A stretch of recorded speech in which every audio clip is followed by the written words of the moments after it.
Hey everybody. Okay, I know it's been a while. I will come to y'all about Chasing Dallas. I have seen part one. I need to watch it again because there was a lot going on. Speaking of a lot going on, I know that I look different and we will talk about that at another time in another video. I needed to come to y'all right now to talk to y'all about I Know What You Did Last Summer. So if you don't know anything about me, first of all, hi. Make sure you are liking, commenting, subscribing. It's me, Kat, back again. If you don't know, I love scary movies. Scream is my all-time favorite franchise, but I do love scary movies in general. So obviously when I heard that I Know What You Did Last Summer was coming out with a reboot, a requel, or whatever they want to call it, I was here for it. I was excited. On top of the fact that the last I Know What You Did Last Summer film that we acknowledge had Brandy in it. So is it hard for me to assume that Brandy gonna be in this one, on top of the fact that Brandy has teased new music, Brandy got a new book coming out, Brandy got the Star on the Hollywood Walk of Fame coming out, and she got the Boy Is Mine tour coming out. So it is her season, so why would she not be in the film? So I was so excited. Bitch, the day came. Okay, no, I'm not gonna lie.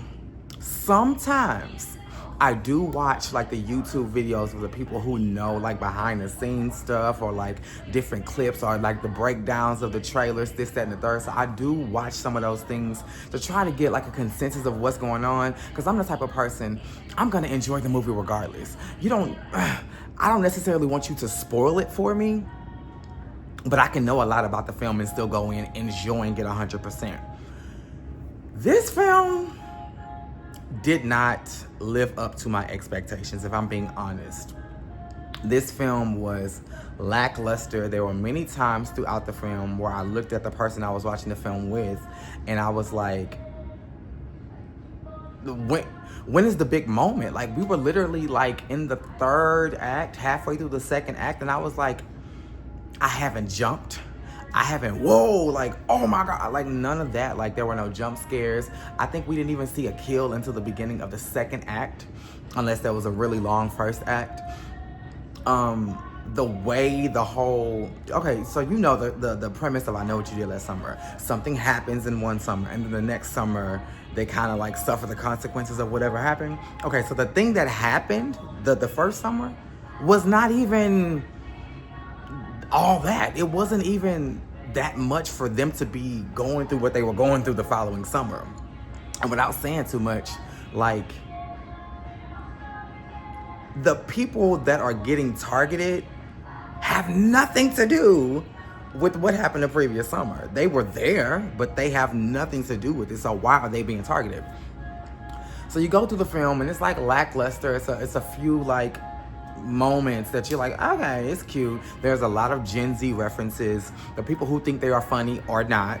The assholes are assholing. I will say that. There was one, I think his name is Teddy. He was a complete asshole. He was supposed to be the Barry of this film. If you saw the first one, he was Sarah Michelle Gellar's love interest. He's like that archetype or whatever however you say it. But he was like the only one that was true to form. Everybody else just kind of phoned it in. Even with Jennifer Love Hewitt, I was just like, I know you still got the acting chops because I watched 911, so I know you still got it in you. Did they tell you not to give all you came to give? Did they tell you? Or maybe she heard about the entirety of the film and how it was going to end, and what you saw was just her phoning it in because she didn't agree with it at all, but she wanted to give the fans what they deserved. And anytime we see a legit I Know What You Did Last Summer film, we need to see Jennifer Love Hewitt. We need our Julie James. And then even with the Julie and Ray dynamic, it was like, first of all, it did make sense. And in order for it to make sense, y'all needed to give us some foreshadowing or some afterthought, some context. And we got none of that. It was just like, this is what it is. Go with it and run with it. I don't know how she ended up with her profession. Ray was in like fishermen and aquatic life and boats and all of that. Ray has a bar now. How? Like, I mean, I don't know. It was a lot of unanswered questions. There was a cameo in the film that I did not expect, nor did I thoroughly appreciate. I mean, it felt good to see the person. It felt good First of all, I was lied to. Because the person who made the cameo specifically said, no, XYZ, I can't be. And yet here you are. And it's like, and then they tried to like insinuate something that really wasn't that. It was just a whole lot. So I will give the film out of 10 because me, my cousin Danye, and one of my good friends, Alexander, we all like rate films that we see. And this rating, I would have to give a 4 out of 10. That is I would say 5, but 5 would only be because of the post-credit scene. And because that's not part of the actual movie, I can't help you. So it's gonna have to be a 4 out of 10. A solid 4. Because I mean, the kills were not, they didn't even show the kills all the way. Now that I'm thinking about it, like, it was like, next scene. Or you just heard, or you saw the blood splatter, or you didn't see it. There were times I had to go back and like kind of research and Google, like, was this movie PG-13? Wasn't a whole lot of cursing. It was very minimal sex, which I can understand. There wasn't a whole lot of sex in that I Know What You Did Last Summer series, or the series in general. But it just, y'all, it didn't give. It did not give. And for this to be so hype and so, anticipated and all this promotion and let me just tell you, the scene from the trailer with the main girls, was she the main girl? The movie will beg to differ. But the girl who was in the tub during the trailer and her boyfriend or her fiance was downstairs, it happened exactly how you saw it. They showed y'all that entire scene. Like, it just did not give what needed to be gave. It was not worthy to be praised at all. So, I have given you just about all I can give you as far as spoiler free. I have to now get into spoilers. Are you ready? Let's hit it. Number 1, Brandy is in the film. That was one of my biggest concerns. But remember, I told you that I can only boost it up due to the post-credit scene. Brandy was in the film, but Brandy was not in the film at all. The entire runtime of the film had no Carla in it whatsoever. I don't even think there was a Carla reference. Brandy was in the post-credit scene. She was at home, away, and it looked like she was far away from Southport. So she was not in Southport at all. You could tell she was somewhere else. And she was sitting at home watching the news, and then she gets a knock at the door. While she's watching the news about Julie and Ray and all of that, and she gets a knock at the door, and it's like, oh my God, who is that? And when she opens the door, it's Julie. And Julie comes in, and they're like, oh my God, it's been forever. And Julie is like, it started again. And Carla's last words, or the last thing you see of the film, is Carla saying, who we gotta fuck up now? So it kind of insinuates that A, there's gonna be a follow-up movie, and B, Carla's gonna be in it and kind of like spearheading it with Julie. Cool, cute, whatever. But I feel like, and I told my cousin Danye this, I honestly feel like because of the backlash of like, we ain't seeing, the fans were going crazy. We ain't seeing Carla. We want to see Carla. What are you doing? Carla is a part of this franchise. If y'all gonna show Sarah Michelle or Helen Shivers, if y'all gonna show her tombstone next to fucking Elsa, who we give no fucks about, then why can't we see a little piece of Carla? And so I think at the last minute, they kind of wrote in a post-credit scene just to shut the fans up and give us what we wanted, which was not it. We wanted her in the movie. So what you're saying is, I'm gonna write her in the post-credit and kind of like foreshadow a second movie. Girl, we don't want a second movie, not from you. If it's gonna look like this, we don't want it. If that wasn't bad enough, do y'all know who the killer was? First of all, let me back up. The cameo was Helen Shivers. The dead Helen Shivers. The running, Elsa, Helen Shivers. In the same prom dress, in the same pageant dress, in the same little place. And she just like, was like this. So, you thought, and I think it's because like the girl she was taunting, I think it was a dream sequence. The girl she was taunting was like obsessed over her because she wanted to be a beauty pageant queen as well, or wanted to follow in Helen's footsteps. And so Helen was like heavily CGI because she looked like she was about 20 years younger. And when she lifted up her hand, she had the hook. So now, like, you're giving us CGI, which we didn't ask for. It deteriorates at the end of the scene, which we definitely didn't want. And she has a hook. So it's like, what are you trying to say? Now, I did like this because we all know, and it's just an ongoing joke, an ongoing thing. Probably because Kevin Williamson did this as well. But it has always been said that I Know What You Did Last Summer and the series and franchise thereof has always been a bite off of Scream. Now, when Scream was going away, they did 1 to 3, went away, did 4, went away, came back for the reboot and the resurgence of Scream for 5. Now, in 5, the resurgence, the reboot of the same name as the original had a hologram, you know, it was Billy in the background, in the mirrors, in the windows, and this. So you're gonna do I Know What You Did Last Summer, a reboot by the same original name, just like Scream, and then when you do your reboot, you bring somebody back from the dead too. Like, you're never gonna live down the rumors that you're trying to be like Scream if you keep doing what Scream does. It just doesn't make sense. Scream took some time off, came back, and did the whole new cast, bringing some of the old cast back, and then reviving a dead person. You took some time off, I Know What You Did Last Summer, came back with the title of the same name, brought back a new cast with some old members, and brought somebody, like, come on now. And I don't even think Kevin Williamson was even a part of this, or 5. Like, y'all just keep biting off of Scream, but y'all want to be your own self. It's like, girl, no. It's given I'll always know what you did last summer. And I didn't even watch the entirety of that because of how dumb it was. So that was that. And then the killers. Because we're doing it like Scream again. We got 2 killers. Because in 2, and I still know, was Will actually killing people? Or did Will set everything up for Ben Willis to show up and do what he needed to do? It was a 2-part situation, but I don't know if it was 2 killers. And this situation is 2 killers. One is the girl, like when they were getting ready to go out for 4th of July. Now, the same little curve where the accident happened in the first film, they were at in the second film, because it's still in Southport. But instead of driving, they parked. Now, it's called curve. That's what it's called. I'm only gonna say it once because I don't want to get flagged. That's what they call it.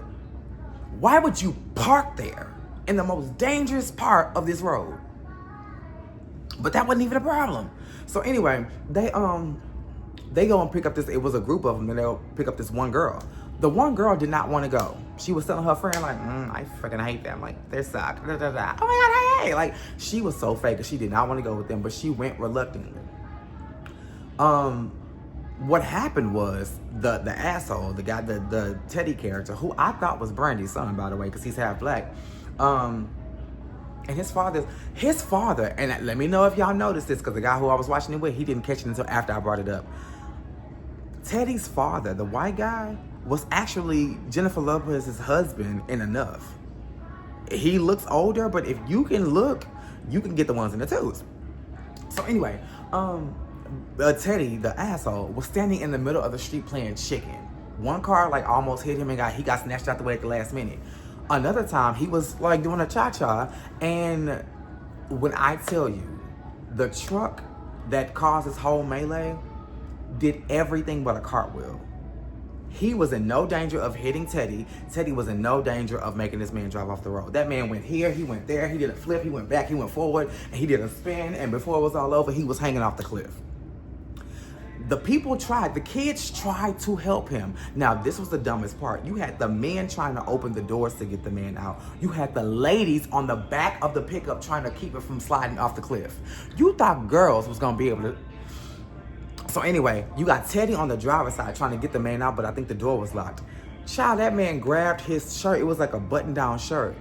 When I say Teddy did all but the James Brown to try to get up out of that shirt, he said 1, 2, 3, 4. Like, he had hit it. He was like, no, I'm getting up out of here because I'm not going down with you. So now they look like, oh, we need to call the cops. We need to call the cops. And I thought they should have, just to like put all this thing to rest. But they were like, oh, but he got my shirt and it's gonna make it look like yada. Well, if y'all leave and act like it never happened, it's definitely gonna look like yada yada yada. Now, the girl who didn't want to go was also the girl that was like, oh my God, we need to call the cops, we need to call the cops. I don't feel comfortable leaving, we need to call the cops. They was like, no, we gonna leave. Why was she the killer? She happened to be the killer, I guess, because she was like the guy who fell off the cliff that I was right there for, was like a loved one or close to me or a relative or something like that. And it's just like, you never said that the whole entire time. You was just like, let's not leave. Like, you wanted to keep it ambiguous because in that moment you just felt like, okay, now that y'all did this, I'm gonna get y'all back. In the moment, like, let it have been done, or one of my, first of all, I don't need y'all. I'm going in there and I'm getting him out. That's just that. And if I can't, I'm going, that's my cousin, that's my friend. Like, you said none of that. You were just like, oh my God, oh my God, oh my God. And then we should call the cops. We should, okay, girl, hello. Anyway, let's walk a little bit so we can turn these lights on. I need the lights. I need the lights. I need the lights. I said I need the lights. Hold on, y'all. Because this y'all want to act like I ain't, okay. Thank y'all. Now let's go back. So, she didn't say anything. She was just like, it is what it is, and, it is what it's going to be. And so I'm like, okay, well, why now are you so moved that you want to kill people? Well, remember I told you it was two killers. Girl, the second killer was Ray. Right, Freddie Prinze Jr., Julie James's love interest. And his reasoning was, y'all forgot about us.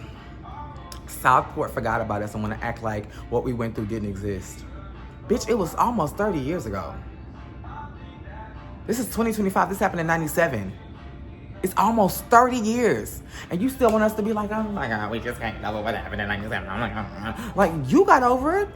You went on with your life. You opened up a bar. You living your life. You married Julie James, divorced for whatever reason, because now they fucking hate each other. And it's like, you moved on, so why can't Southport? And you so moved by what happened that it just doesn't make sense. You're so moved by what happened. So here's the thing for me. Was this always gonna happen, whether or not an incident happened on July 4th because you felt the way you felt? Or were you waiting patiently for 30 years for the opportune time for something to happen on July 4th so you could see your opportunity? And for Freddie Prinze Jr. to get in press conferences and in interviews and say that the lady pitched the deal to him or pitched the movie to him, and he was so moved by what she said and about what she wanted to do with the film that he signed on before he even read the script. For Freddie Prinze Jr., that makes sense because your acting is right here. Your acting is right here, and from 97 up until 2025 present day, it has not left this lane.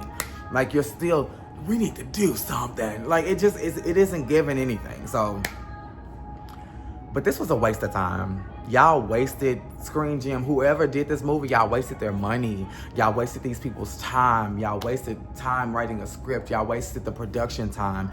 Y'all wasted the locations time. Y'all wasted the camera's time. Y'all wasted good film.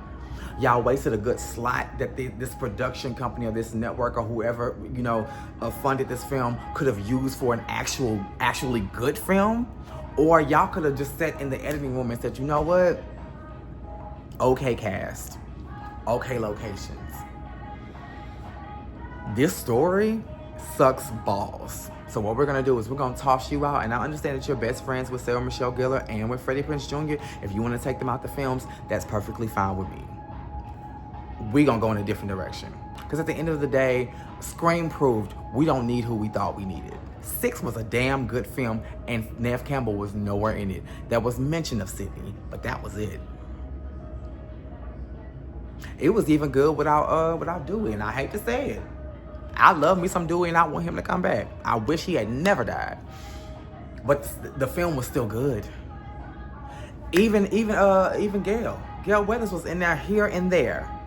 She gave a little piece at the end with trying to see what was going on with the shrine, but Gail wasn't really heavily in that film, and it was still good. So that means as long as we have somebody introducing the legacy as long as we have somebody legacy introducing the new characters, we should be good. Honestly, if you just did a whole new reboot with a whole new situation, and it's just like, okay, I don't know. It could have worked, but it did not. It did not at all, and I want y'all to give it y'all's honest opinion. Watch it. because Brandy is in the post-credit scene, so we still need the sales. We still need the film to do what it's going to do so we can get her in the next one. Hopefully that'll be better. Hopefully we get somebody else. Radio Silence, are you available? Kevin Williamson, please put your pen to paper and make something shake, because this bitch did not do a good job at all. This bitch almost ruined the franchise. This bitch is almost toe-to-toe with what I always know what you did last summer. This bitch is almost toe-to-toe with this TV series. Like, you gave us something we didn't ask for. Like, we was excited for it because we were hearing rumblings, and now all of these old films are making a resurgence, which is because like I'm here for the Jasons, I'm here for the Nightmare on Elm Streets, I'm here for the Screams, obviously, I'm here for the I Know What You Did Last Summer, I'm here for all of that. I love classic films, and I'm not against reimagining, but where's the hunger? Where is the thirst for something new? Where is the hungry new talent that has all of these fresh ideas for new villains and new storylines and new franchises? Because we need that. I mean, how many Halloweens are we going to have? We're on Screams. And this is coming from a Scream fanatic. We're on Scream 7. Now, I am excited for what Scream X is going to look like. And that's 10. And I think at 10, you just need to call it quits. Because at this point, geez. But how many rebirths are we going to give? How many variations of the same storyline are we going to push before we just realize we need something else? Hard Eyes was not bad. Y'all can reimagine that, give us a second one, and really knock it out the park. What else was good? My Bloody Valentine. You can give us that. It's a Wonderful Knife wasn't horrible. You know, it was cheesy, but it wasn't horrible. Like, we love slasher films. Just reimagine and give us, you can give us the same formula, but we want a new villain. We want a new storyline. We want a new franchise, something that we can sink our teeth into. But that is what I Know What You Did Last Summer gave me. Again, 4 out of 10. Fire the director. And whoever wrote this film. If she wrote it and directed, baby, you are not Tyler Perry. And even Tyler Perry ain't Tyler Perry, because I'm seeing Divorced Sisters. I saw Beauty in Black. And I also saw the movies that he said he wrote, like Acrimony, and it don't add up. It don't add up. Straw is good, but it don't compare to Beauty in Black. What else did he? Acrimony, good, but it don't compare to Divorced Sisters. So it's like, you gotta pick and choose your battles, and we know what you're writing and what you're not, because apparently you wrote Medea Destination Wedding, and I haven't seen it yet, because that's how bad they say it is. I'll eventually see it, but saying that to say, like, girl, know your strengths and your weaknesses. That is your weakness. I think she did Thor, Love and Thunder. Stick to Marvel, because baby, horror? What was horror about it? What was scary? Other than the fact that this is the lane it fits in, because it's called I Know What You Did Last Summer, and it's in the vein of a scary movie that has been coming out for years. So it's like, other than that, mama, you dropped the ball tremendously. You dropped the ball tremendously. But that's all I had. I love y'all. Make sure you are liking, commenting, subscribing. I will come back with a Chasing Dallas review of the reunion. I just need to watch it again, because from the start, it was a lot of energy. It was a lot of things coming. And it was like, in reference to me flipping through my phone, trying to do what I'm doing around the house and trying to catch up. It was like, okay, I need to sit down, devote an hour to this and just take notes, because there's a lot going on. Also, I know y'all noticed I don't have locks anymore. There's a whole story behind that. We will talk about that. I have content to come out, but I just needed to settle myself. I'm still in the process of settling, but I just needed to come to y'all and talk to y'all about this for sure. But yeah, I love y'all. And until next time, same place, same time.